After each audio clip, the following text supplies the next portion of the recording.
Okay. What's going on, people? It's your boy Will. Now, on today's Life Lessons Through Entertainment, of course, we're going to break down one of my favorite movies, of course. You know, it's a classic to a certain, I guess you want to say, community. You know what I'm saying? A certain plant community, of course, as you will. Pretty much the movie Half Baked by Dave Chappelle, definitely. You know, it tells about a story about him and his four friends. One being Jim Brewer as his friend Brian, Guillermo Diaz as Scarface, and Harlan Williams as his homie Kenny. And pretty much it just tells a story about how them pretty much growing up as boys and whatnot, how pretty much one of their favorite pastimes was smoking weed. And, you know, for a lot of people, it's like that too. You know what I'm saying? This is a crazy world we live in. So, yeah. And so at the time, you know, pretty much taking up from, from kidhood to adulthood and everything, you know, it simply had them in a position to where, you know, them as adults and whatnot, how, every day they come home from work and whatnot in their apartment and they like to blaze up, and do their usual thing. And so one night, one of the friends, of course, was supposed to be in charge of Munchies, which happened to be Kenny. And it so happened, he got everything they needed and whatnot as far as they snacks and, meals and whatnot. And so he decided, right when he came outside from the pizza parlor or whatever that, he got most of the food from, he seen a horse. Now, not thinking of it and whatnot, he seen, a horse and whatnot. He figured it was hungry. He figured, hey, this is an animal and everything. Let me feed it something, just to be nice to it. So next thing you know, after he's feeding the food to the horse dies. And then out of nowhere, some cop comes up and talks about, oh, the cop, the horses are diabetic and all that. I'm looking like, oh, like, how the hell was he supposed to know that? So then in the mix of it all, and one night he ends up getting booked and locked in prison for somehow charged with murdering an officer of the law. He didn't necessarily do that on purpose, but I mean, of course, the law says differently, unfortunately.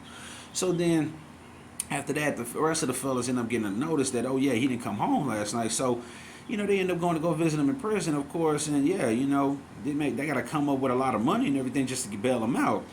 And in the mix of that,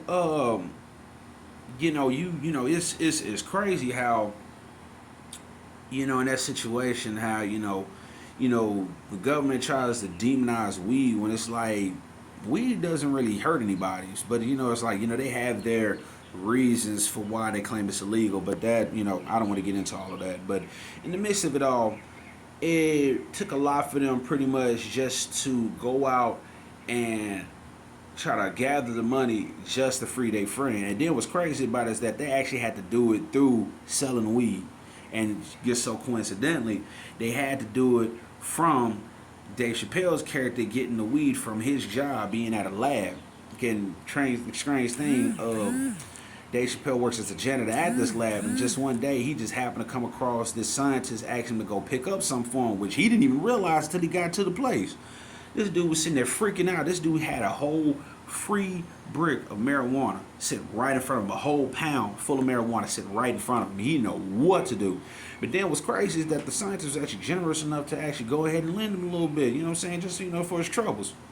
So after that, him and his friends got the blazing up and whatnot. They was like, yo, this shit is good. We need to sell this. Maybe this is the way we can get Kenny out. So after a while, they put it on business cards and everything with their number and whatnot and started selling out to the city. And then what's crazy about it is how educational it got, because it shows you different people and what type of stoner they are, what type of smoker they are. And yeah, they got real education and everything. And then what's funny is that, you even had some of the cannabis greats, goats you have on there. You had Tommy Chong on there, Squirrel Master. You had Snoop Dogg as a scavenger smoker. You had Willie Nelson on there. Like, just, a bunch of influential people in the cannabis community. And so in the mix of that, now, half the time when it comes to the drug game, of course, if you selling a very profitable product, of course, in certain parts of town, you're going to have some people that's going to look at you, a little jealous wise, because they feel that their pockets getting a little shorter. So that resulted in them meeting Clarence Williams III, who was going by the name of Samson Simpson.